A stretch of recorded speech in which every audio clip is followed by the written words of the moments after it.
Hey everyone, this is MNL2, and welcome to my personal list ranking my top 30 favorite roller coasters in all of California.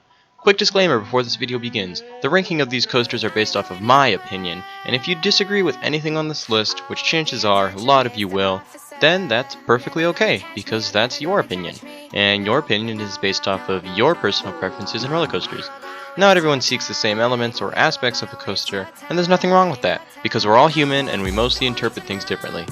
That being said, here is an honest list of my ranking of the best 30 coasters out of every coaster that I've ridden in California, which is about 90% of them. Alrighty, let's get started with number 30. So starting off this list at number 30 is going to be Kong, a Vekoma SLC located at Six Flags Discovery Kingdom. Okay, so to be honest, a lot of people hate on Vekoma SLCs a lot, and I think that they're super underrated. Okay, not super underrated, but the fact that it was able to make my list in general just proves that it's not as bad as people think. So I am a tall person and my head sits above the shoulder restraints, meaning I don't really get as much head banging. And so if you were to not focus on how bumpy and like violent and uncomfortable these rides are, then it's not really that bad. Like, alright, sure, it's not the most exciting layout in the world, but like it's actually pretty good. So I mean, you do get some pretty good positive G's on the bottom of the inversions, and then the double, like, I don't even know what that is. It's like I don't know, like that the double roll thingy towards the end of the ride. That was actually pretty fun. So yes, that is my number 30. Alright, so moving on to number 29 is going to be the Grizzly at California's Great America. This is an IAD wooden coaster, and I'm not gonna lie, it was pretty good to, like, think about, like, it was a retro coaster, brings back classics, or it is a classic, and it brought back memories of original Colossus at Six Flags Magic Mountain, so that was pretty pleasant. It did have some decent laterals, no airtime whatsoever, so, that's why it's pretty low on the list. But yeah, other than that, just solid classic Woody.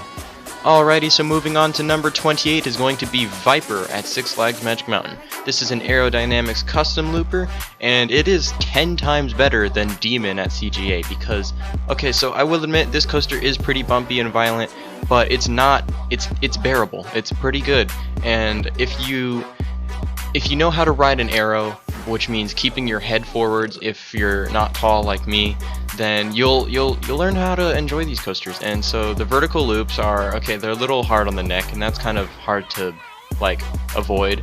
But after the mid-course, the Batwing is pretty good. If the mid-course kicks in a lot, then okay, so here's the thing about this coaster. This coaster is actually better when it's slower.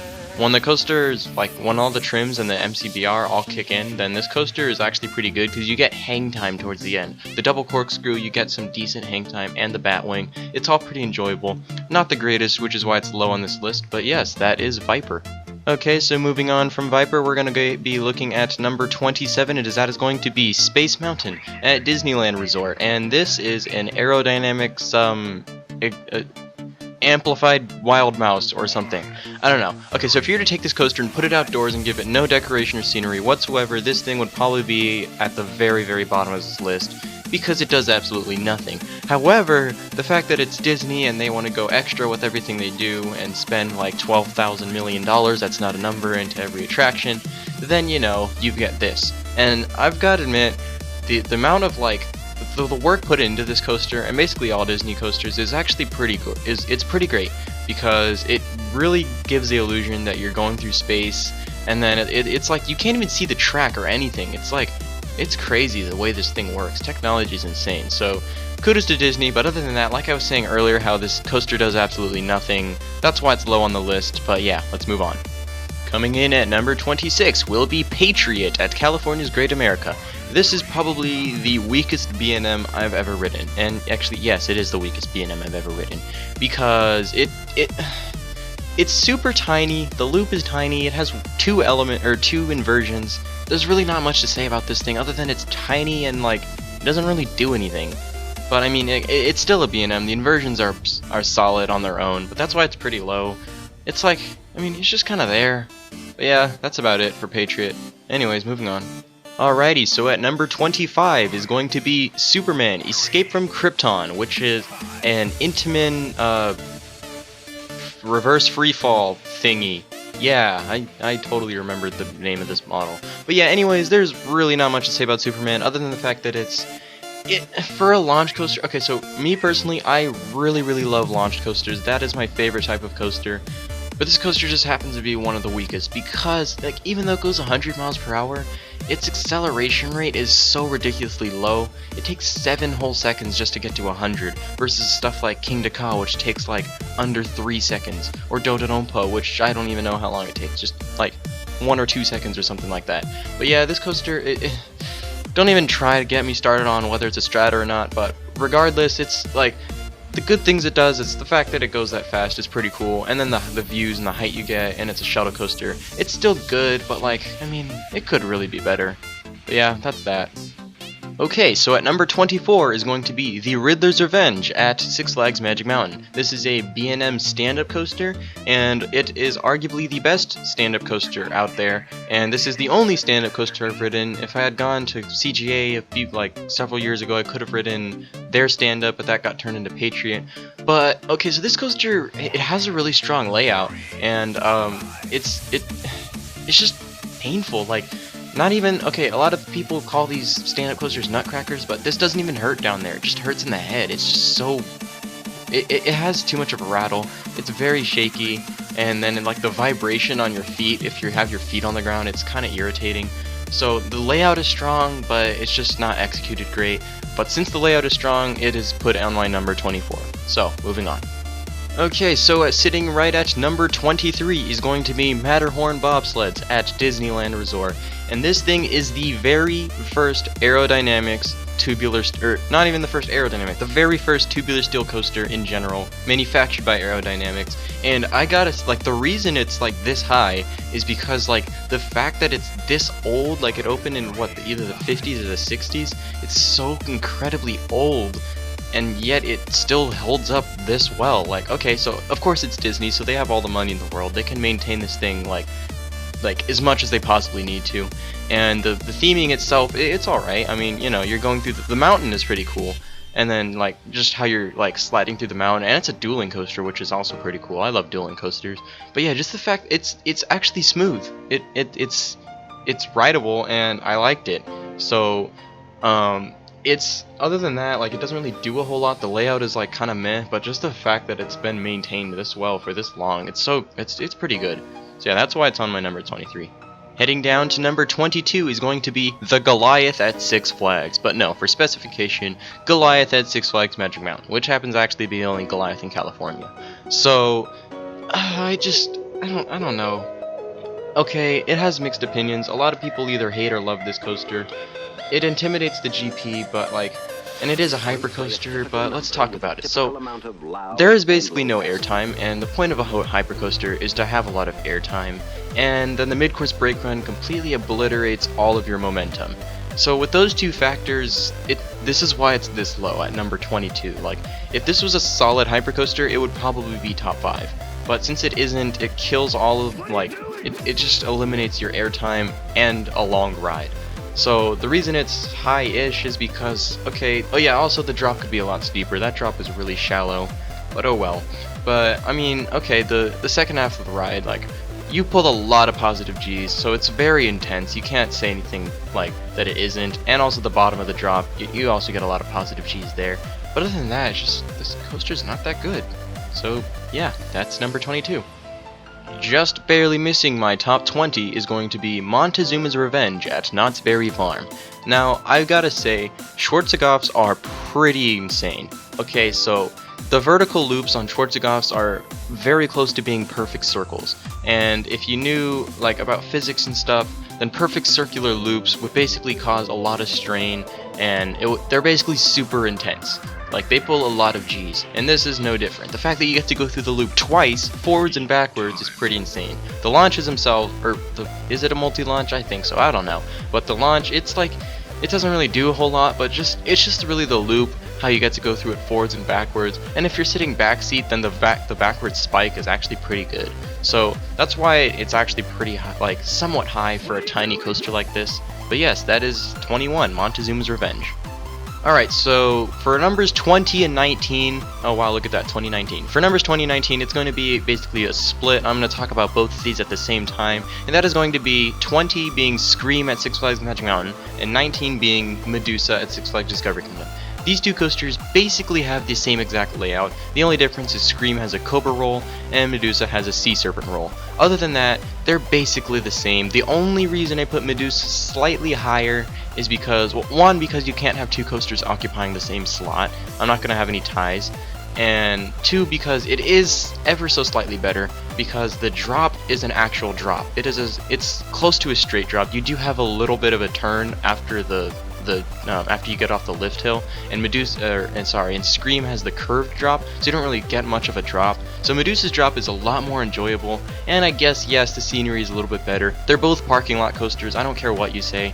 So yeah, Medusa has a few trees around it, but so does Scream. As you get towards that dive loop area, I actually almost got hit in the head with trees going into the 0G roll on Scream. So yeah, scenery wise, they're almost the same. Medusa's a little better. I mean, Discovery Kingdom just a nicer looking park in general, so I mean there's that. Other than that, they're almost the same ride. Coming in at number 18 is going to be Ghost Rider at Knott's Berry Farm. This is an original CCI wooden coaster that got turned into a GCI wooden coaster. However, the fact that it got turned into a GCI didn't exactly make it a whole lot better, because the layout is the exact same. When you RMC a coaster, the layout is completely new and innovative and better. But the GCI conversion didn't really do a whole lot, which is why this coaster is one of my less favorite wooden coasters. Like, this is a lot of people's favorite wooden coaster. This is not my favorite wooden coaster because the layout isn't amazing. There's no airtime, and that is because the Millennium Flyers on GCIs cannot actually reach they can't go anything lower than 0G. So you basically don't have airtime. The good thing about it is you do get really strong lats towards the end of the ride, and it is a pretty decently long ride, and the pacing is pretty good too. And I like how you go over the road on the other side of the street twice, which is pretty cool. And it is a really solid coaster, just not my favorite wooden coaster. So yeah, that's Ghost Rider. Staying over at Knott's Berry Farm is going to be Silver Bullet, sitting at my number 17 spot. This is a B&M invert coaster, and I gotta say, this coaster is actually probably one of the best coasters at Knott's. And okay, it isn't the best coaster at Knott's, but it is very strong of a coaster. However, not strong enough to meet my top 15. So basically, the downsides of this coaster is there isn't a drop. The quote drop is just it's really only there just to give you speed. And I mean, if you ask someone what's their favorite part of the coaster, chances are it's going to be the drop, because a drop is basically universal across all coasters. Almost every coaster has a drop. This does not, so that's a big takeaway to the ride. And then other than that, the only intense moment is the double helix at the end, where a lot of people gray out. I mean, it is a very smooth coaster, that's good, but other than that, it doesn't really do a whole lot. The overbank turn is just kind of pointlessly there. The Cobra roll is just your standard Cobra roll. And then, yeah, there's a standard vertical loop too. But, it's still a strong coaster. I really love the double helix towards the end, and then the corkscrew is actually pretty strong too. And then it's setting, it's in the center of Knott's, it goes over the water like that. You get it's also gives Knott's that very iconic entrance with the Cobra roll there. And so yeah, that would be Silver Bullet at Knott's Berry Farm. Just sitting right above Silver Bullet is another B&M invert, sitting at 16, and that is going to be Batman the Ride at Six Flags Magic Mountain.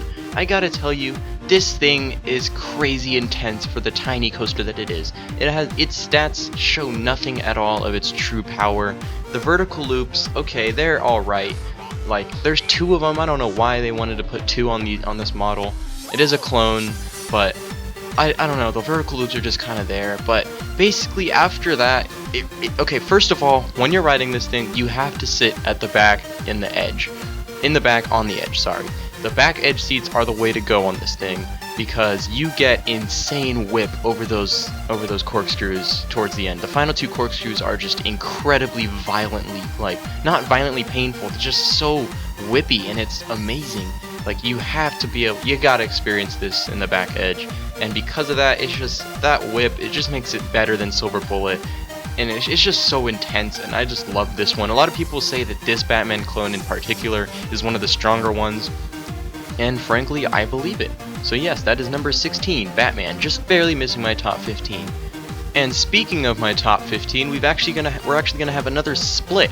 So basically, occupying number 15 is gonna be Gold Striker, while right above it, 14 is Apocalypse, which happens to be my favorite wooden coaster ever. So, Gold Striker, I honestly expected it to be my top 10, and I thought this was gonna be my favorite wooden coaster. It didn't exactly meet those expectations, it was just slightly below them, because I expected it to be more insane on the laterals and just have more insane transitions, but it was like the pacing was good until it got to the end. It started slowing down a bit, but it wasn't as like incredible or as like GCI-ish as I thought it would be. So this is an actual GCI, unlike Ghost Rider, which was just a refurbishment, and so it has an original GCI layout. The laterals are pretty good, but other than that, it doesn't really like do it didn't really like feel as much of a GCI as Apocalypse does, because Apocalypse, the transitions are a lot more like it goes from bam bam bam, like this element to that element to this element. It is like throwing you everywhere. Sure, it's not as fast or as tall or as long, I believe, but it feels faster. It feels like, and it's just the fact that like how many times you weave in and out of the structure. The flyby through the station is incredible. Apocalypse is just such a better coaster.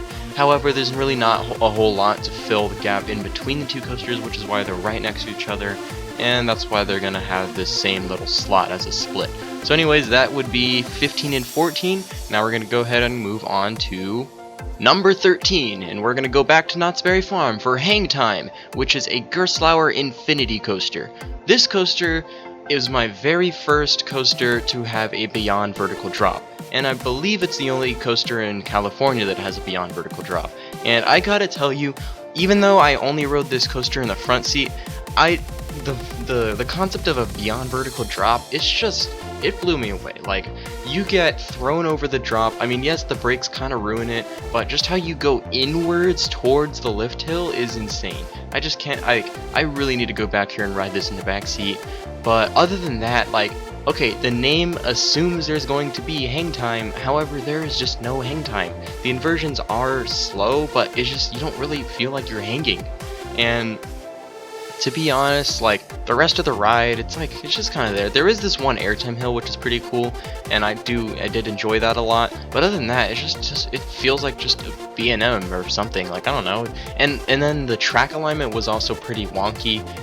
You could tell when you were like going on a new piece of track, because it was like, I don't know, I felt like Gale Force or something. But yeah, that's hang time. Still, like, the drop is insane. I loved it. But other than that, it didn't really do a whole lot, which is why it missed out on my top 10. So this is probably going to be the most surprising and the most controversial opinion on this list. Number 12 is going to be Green Lantern First Flight, an Intamin Zaxbin formerly operated at Six Flags Magic Mountain and soon to operate at Canada's La Ronde as Le Vipère. I cannot speak French, so I'm not even going to try pronouncing that again, but you know what I'm talking about. And I'm including this on this list because it's not technically defunct, since it's just going to get relocated.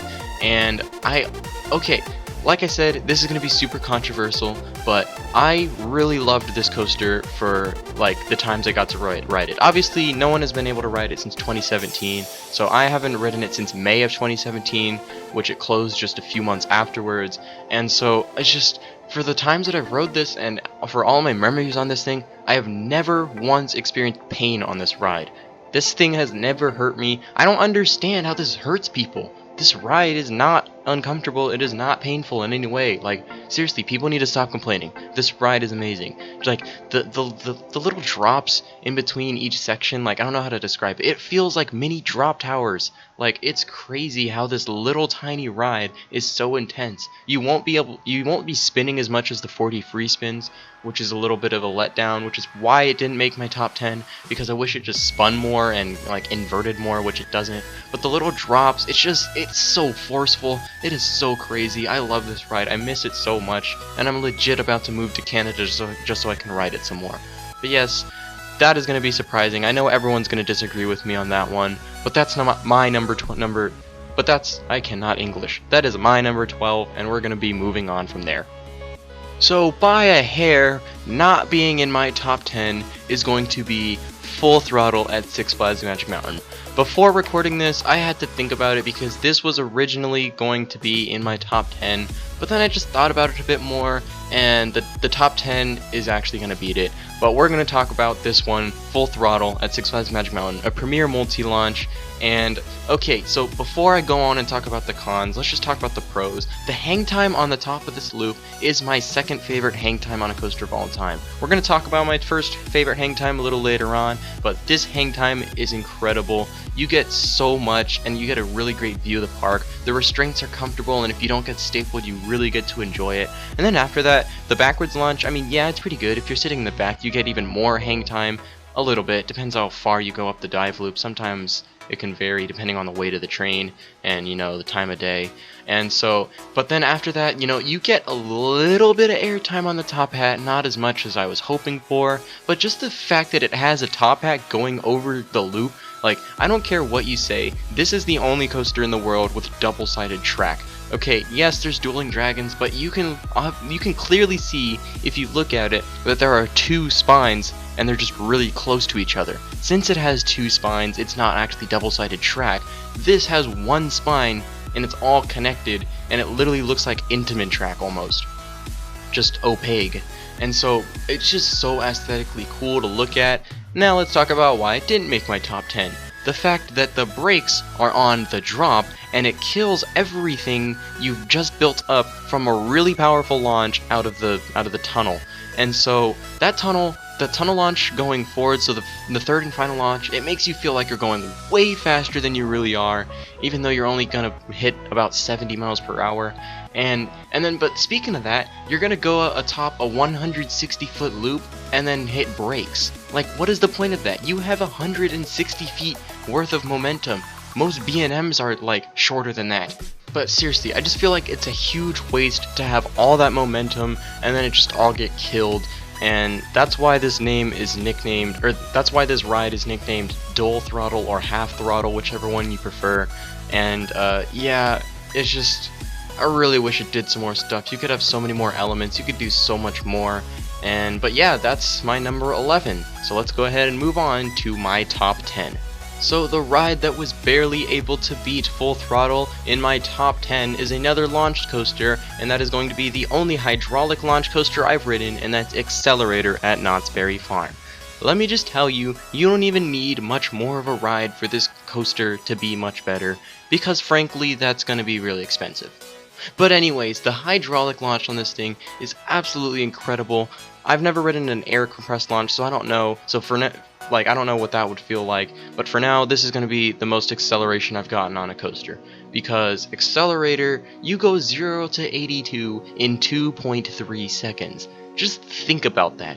1, 2.5, and then you're suddenly at 82 miles per hour, starting from 0. Like, you go extremely fast in a very short amount of time, and because of that, it's just so incredible. The top hat itself isn't really that great because it's one of the shorter hydraulic launch coasters, like in height wise.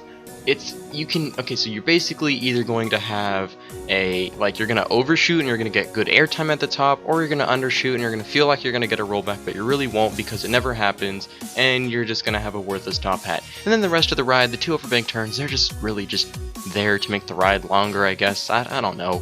They don't really do anything. Like, you're going fast enough to where it's like you don't feel like you're inverting or sorry, not inverting, but like you don't feel angled because you're just going at that speed. There's no laterals, and other than that, it's just really rattly. Like, this coaster is pretty like bumpy. I just gotta say that. But just the launch alone is enough to put this coaster in my top 10. Is this my favorite launch coaster? No, it is not, because you're gonna find out shortly as we move on to number 9. Although Full Throttle wasn't able to make it into this list, Full Throttle's blood was, because in my number 9 spot is going to, well, it's not my favorite launch coaster, it's actually my second favorite launch coaster, and that's going to be Superman Ultimate Flight at Six Flags Discovery Kingdom. This is a Premier Skyrocket 2 model, which is very common across SeaWorld and Cedar Fair parks. I think Cedar Fair bought these. I actually have no idea. Okay, let's just think about SeaWorld then. But anyways, this coaster, okay, so this one in particular is the only one that Six Flags actually bought, and this one is special because it's I think the only one with 2 cars, correct me if I'm wrong, and it's one of the only ones without the comfort collars. And I have heard that the comfort collars have ruined a lot, and the fact that this coaster has 2 cars, it makes the backwards launch a lot better, and it gives you more hang time because the lighter trains causes it to go slower on that top part. But with the backwards launch, the entire train makes it up to the very top, so you basically go higher up, and so that's kind of cool. And then the hang time on this is actually pretty good. Like, you would feel like since it's not a loop and you're not like stuck upside down for a bit, instead you're just turning upside down, it's like, you would think there wouldn't be much hang time, but there actually is. Like, you do get a solid like breadth of hang time, and it's pretty cool. More hang time than hang time at knots. And then after that, the drop, it's a 150-foot drop. Although the drop itself isn't 150 feet, you're 150 feet up. And if it wasn't for that trims, this coaster would be significantly better. But the drop is actually really good. I'm pretty sure it's a vertical drop. I think it's 90 degrees. I'm not entirely sure. And then there's the non-inverting loop. They honestly could have just made it an inverting loop and it provided more hang time. But, you know, Premiere did what they wanted to do. But anyways, yes, that is Super Metal Spit Flight, my number 9. Let's go ahead and move on to number 8. Sitting right at number 8 is going to be Flight Deck at California's Great America. This is a B&M invert coaster. This also happens to be my favorite B&M invert, as well as my second favorite B&M in general. Now, this coaster I feel like is super underrated. No one talks about this ride, and everyone, like, when they think about inverts in California, they think about Silver Bullet and they think about Batman. This coaster, however, was better than both of them in my book, because not only, okay, so first of all, yes, it is shorter than both, I believe, not in ride length, but in duration. I'm not sure, you'd have to fact check that, but, okay, the first 3 elements on this coaster alone are enough to beat both, because, like I was talking about Batman, the first half doesn't really do much for me, and then Silver Bullet, I only really liked the very ending as well. Yeah, that's about it, just the very ending. This coaster, I like the very beginning and the very ending, and there's not even that much in between. Because the very beginning, the vertical loop, that weird helix thing going into the 0G roll, and the 0G roll themselves, those 3 were all incredible. Just the amount of positive G-forces coming from the drop all the way going through that weird helix thing, there are so many positive G's. I was grayed out throughout the entire loop, as well as all the way through that helix thing. It was so intense. I don't know if I was riding it on an especially good day, but this was in a front row ride too. I rode it again later on a back edge, and then that's what made me appreciate the 0G roll and the corkscrew a lot more. And then speaking of the corkscrew, the fact that you have that helix out over the water, you go so close to the water. The Silver Bullet one is actually like pretty high up off the ground. This one was way closer towards the water, and that was insane. And then after that, you do just hit the brakes, which is kind of like, it left me asking for more, which was crazy because you don't I wouldn't have expected that on this coaster. Like, I was like sitting there, was like, that's it? Can I have some more, please? But it's just what the ride does. I just loved it a lot. So yeah, this might be like a controversial opinion too. I feel like a lot of you would disagree with me, but I feel like this coaster is underrated, and I just really loved Flight Deck. I would love to get back on this thing. So I did talk about Green Lantern First Flight being one of my favorite coasters because it is on my number 12 spot. We're going to be moving on to my number 7 spot, which is another 4D free spin, and that's going to be Batman the Ride at Six Flags Discovery Kingdom. I will admit, this coaster is better than the Zack Spin, solely for just for the sake that it just flips so many more times. Like, the first time I rode it, I got a so it was a front flip and a double back flip all in the span of 10 seconds. That's like already more inversions than you're gonna get on Green Lantern in like 10 rides. So you'll be lucky if you get an inversion on Green Lantern, but on this you'll be unlucky, or no, it would be like almost impossible to not invert on this thing. So the fact that you spin so many times is incredible. I just love flipping over and over again. Like inverting like in this style is like on a 40 coaster is just so satisfying, and like amazing. And then the fact that like this ride was so surprisingly comfortable. This was not in any way painful or uncomfortable. Like the restraints were super comfy. I never really got stapled, and even if you did get stapled, it wasn't even that bad. And then the lift hill was even cool. The fact that it had those little fins that made you flip, that was honestly more scary than the ride itself. The ride itself was not scary in any way. The lift hill was more scary just because you were like casually like ascending, and then you would just suddenly rock back and forth, and it makes you feel like you're gonna like flip and just hang upside down, but you don't. It's just insane. I loved this ride. Is Batman the Ride my favorite 4D coaster? No, it is not, because my favorite 4D coaster sits right at number 6, and that is going to be X2 at Six Flags Magic Mountain, Arrow's Last Stand, an Arrow 4D coaster, a non-free spin, and this coaster, I gotta tell you, is absolutely, like, it's just phenomenal. Like, this coaster, the way it works itself is already impressive. How like with the double rail system and the controlled spinning, that right there is already really cool. But then the ride itself, so the Raven turns, the first and the last one, the only two Raven turns, are like you just get so much like force. It's just insane. The drop itself, although it's not forceful, but it's really the only time on a roller coaster you're gonna experience facing the ground and ascending and descending towards it. Like you can ride, like it doesn't matter how many flying coasters you ride, you're not gonna be falling face first towards the ground in a straight line.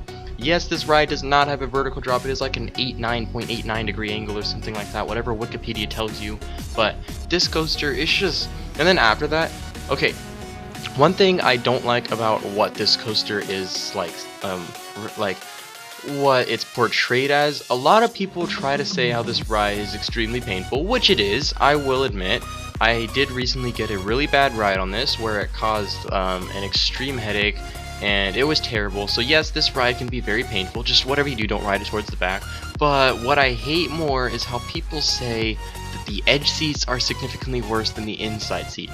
That doesn't really make a lot of sense, because there's only two parts of this ride in which there's a difference between the inside and outside seats, and that's on the two half flips. I don't know what the element is called or if it has a name, but it's like a 0G roll, but it doesn't do a full inversion. It only just flips halfway, so you go from being under the track to on top of the track, and then after that you'll do it again after the second Raven turn. That's the only part of the ride where there's a difference between inside and outside seat, and so the rest of the ride is just the exact same because you're in line. And so I don't understand why people find those seats significantly worse. In fact, I like it better because you get more whip on that seat. You get more whip on those two like half turns on the outside seat that you do on the inside seat, and it makes it even better in my opinion. So yes, that is why X2 is so high, but it just barely missed my top 5, which is what we're gonna get into right now. We are now moving on to my top 5 favorite roller coasters in California. Number 5 is going to be Tatsu at Six Flags Magic Mountain, my favorite B&M of all time, because this coaster is just so good on so many levels. We're starting to get to the part of the list to where these coasters don't even have that many cons. The only con I can think about on this coaster is I feel like it could be a little bit more forceful, or like besides the pretzel loop. And then it could be a longer ride, I guess. I don't know. There's not that many cons I can find about this ride. I mean, yes, this coaster doesn't, very similarly to Silver Bullet, this coaster does not really have much of a drop, but that's kind of hard to do on a flying coaster, unless you want to, like, give people brain damage, I don't know. But the coaster itself, just, okay, let's talk about it. So, the first inversion, I think it's a 0G roll or a corkscrew. I'm pretty sure 0G roll, but if you're sitting on an edge seat, you get, like, it doesn't even matter, front, back, middle, you'll get whipped across those. And then after the second one, it's basically the same thing twice, and depending on which edge you're sitting on, it might be a little better. And then the horseshoe turn, you get a really great view of that, like, whole half of the park. And then, like, after that, you get thrown into this turn, which makes it feel like you're gonna go into another version, but it doesn't. And then it snaps you flat to where you're now in the realization that the thing ahead of you is one of the best elements in the world. And my favorite element of all time is this pretzel loop, this gigantic pretzel loop that sets you like nose dive down onto the ground to where you're flat on the back, a few feet off the ground, and then you just rocket right back up into this crazy heartland roll, and then you do this full turn that shows you the entire other side of the park. This coaster gives you great views. It really does paint the illusion that you're actually flying through the air. And then just the fact that that pretzel loop alone is just enough to make this coaster like worth marathoning over and over. Like, it's no wonder this coaster has the longest lines in the park. I don't care who you are, this coaster has way longer lines than X2. People say X2 has the longest lines in the park. No, it does not. This coaster gets way longer lines. But yeah, that is my number 5. Let's go ahead and move on to number 4. So my 4th favorite coaster in California, I believe, will be the most underrated coaster in this entire list, and that is going to be the Flash Vertical Velocity at Six Flags Discovery Kingdom. This is an Intamin impulse which is unique to the other Intamin impulses for one reason and one reason only. The difference between this impulse and the other impulses is that the other impulses have 2 vertical spikes, which, I'm not gonna lie, if this one had that too, then this coaster probably would be somewhere around like 15 to 20-ish area. But no, the fact that this coaster can make my top 5 is just... okay, that didn't make sense, but this coaster is in my top 5 for that one reason, and that is because the horizontal thing. Okay, I'm guessing it's the Heartline roll. I'm not sure what that element is, but whatever it is, the amount of hang time on this thing is worth like everything in the world. When I was talking about Full Throttle, I was talking about how it's my 2nd favorite hang time. This ride right here is my favorite hang time because you literally come to a full stop. There is a point on this ride where you're moving 0 miles per hour, or if you're British, 0 meters per second. Like, you stop and then go backwards, and if you're sitting on the right seat in, like, okay, I'll talk about that in a second, but if you're sitting in the right seat, you will get phenomenal hang time, and you get it twice, because you get it on the first launch, and then you go backwards, and that backward spike, you get pretty good air time, and then after that, you'll go through the inversion, and then you go through this, like, horizontal thing, where if you're sitting in the front, you just see the edge of the track there, and that might freak out some people, and then you go backwards, slowly through that inversion, and then back, get more air time on that spike, and then you go back onto the inversion, and get a ton of hang time again. It's incredible. And let's talk about the right seat. So this train is very long, but let's break this down. So let's take the very front of the train and the very center of the train, and now find the spot in between that. Now that you have that seat, use that seat, and then, or look at that seat, and then the very center of the train again, and find the middle between those two.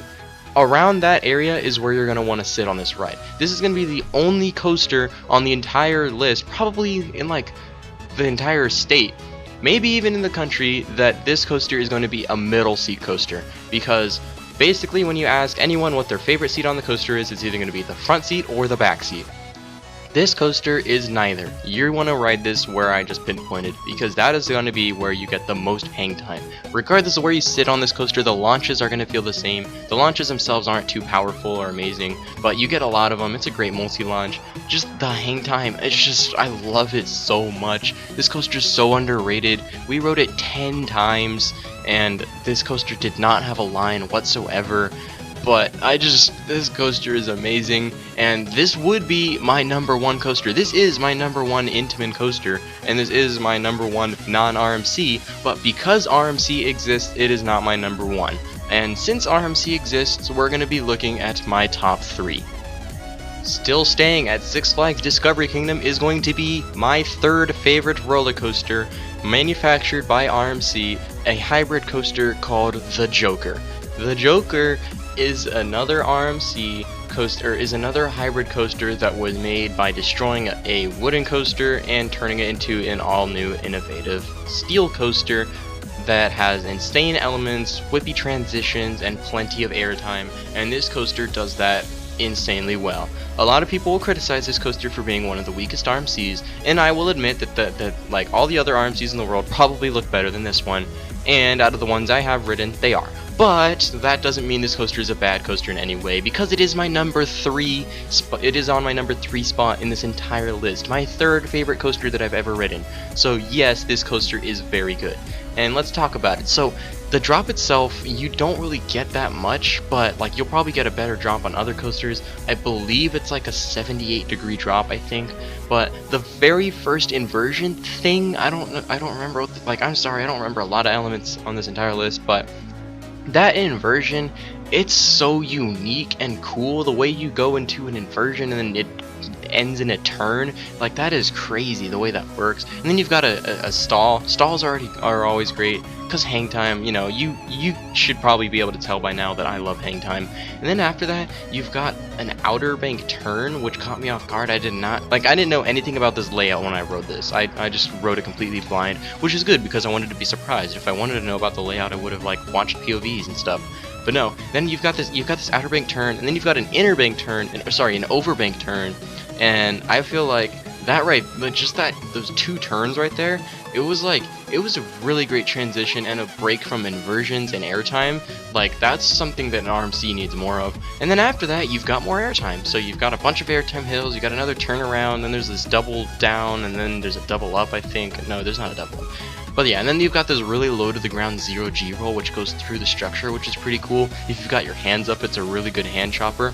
And so yeah, other than that, I will say this ride does have pacing issues, and it is pretty slow. Like it gets to a point to where you feel like you're just crawling through and just barely making the elements, and it really looks like it's gonna valley, and it actually did before.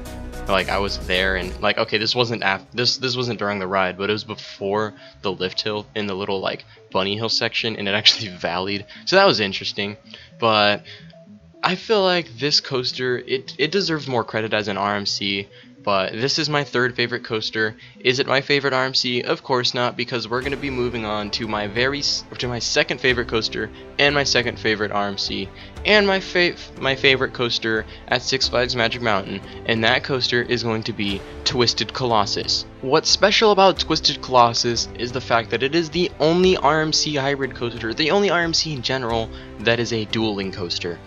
I will admit, the dueling feature is very inconsistent, but it makes the ride a whole lot better. But that's just the dueling aspect. Let's talk about the actual ride. The airtime compared to Joker is a lot stronger, and I think you get more of. I know there's 18 airtime moments, and they're a lot stronger. It's a very good balance between ejector and floater, and the high five element is also really great. It's an overbank turn on both sides, and the fact that the green side you have to switch the direction that you're twisting to do it, it makes it so much more whippy. And then there's this really good picture where you can very clearly see the wheel gap on this. It's insane.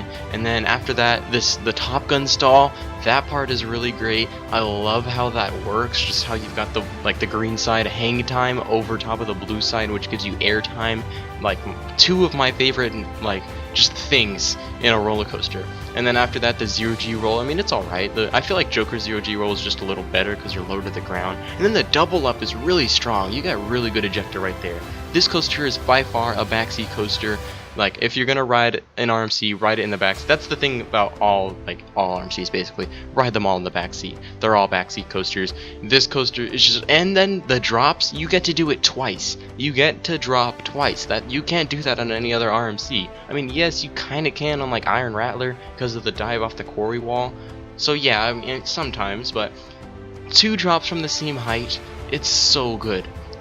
Like, I love everything about this ride. Really, the only con is that both sides are the exact same layout, so it really feels like you're riding the same thing twice, and then it doesn't duel every time. Those are really the only two cons, but regardless, this is my favorite coaster in Southern California, and it is my second favorite coaster overall. So, you're asking yourself, what could be better? Or you're saying, what could be better? And it's also an RMC, because I already said my top 3 would be an RMC. It is not a hybrid coaster, but in fact, my number one coaster out of every coaster that I've ridden and out of every coaster in California is going to be Railblazer at California's Great America. Holy hecking heck, this coaster does everything you would ever want a coaster to do, besides having hang time. And yeah, I'm sorry, I love hang time, but you know. Anyways, this coaster is just, the airtime, you get less airtime on this than you do on the other RMCs. Like, there's quantity-wise, there's less, I mean. But quality-wise, it is the strongest airtime that I've ever experienced in my life. the ejector airtime on this, if you did not have a restraint, you could probably like get launched like at least 300 feet in the air. This, like, the amount of negative G forces, it's crazy that this thing is even safe. It's so violently, like, I'm using violent as like a term like to show how powerful it is. This coaster is just nothing but power. The pacing is probably the best pacing you're ever gonna get on a roller coaster. You don't feel like you slow down at all throughout this coaster. There was not a single moment on this coaster where I feel like it's going too slow. Even on that S-bend turn thing after the 0G roll, you feel like you're flying through that. Like, it's so banked that you have to it's, I mean, it's going so fast that you have to have that bank like that. The drop itself, 90-degree vertical drop, you're sitting in the back, you're thrown so hard over that, it is crazy. Even in the front seat, you get whip over that drop. It's like I don't even understand how this coaster is like so underrated. People say that this is their least favorite RMC. Like, I don't get it. This coaster is just insane. Like, and then there's Jersey Devil Coaster, another Raptor opening up. Like, that thing is like, I don't understand. This coaster, like, there's the only con I can think about in this coaster is that there's not more of them. There's, like, that doesn't even make sense, because I'm talking about this one coaster. There needs to be more Raptors and T-Rexes need to start happening.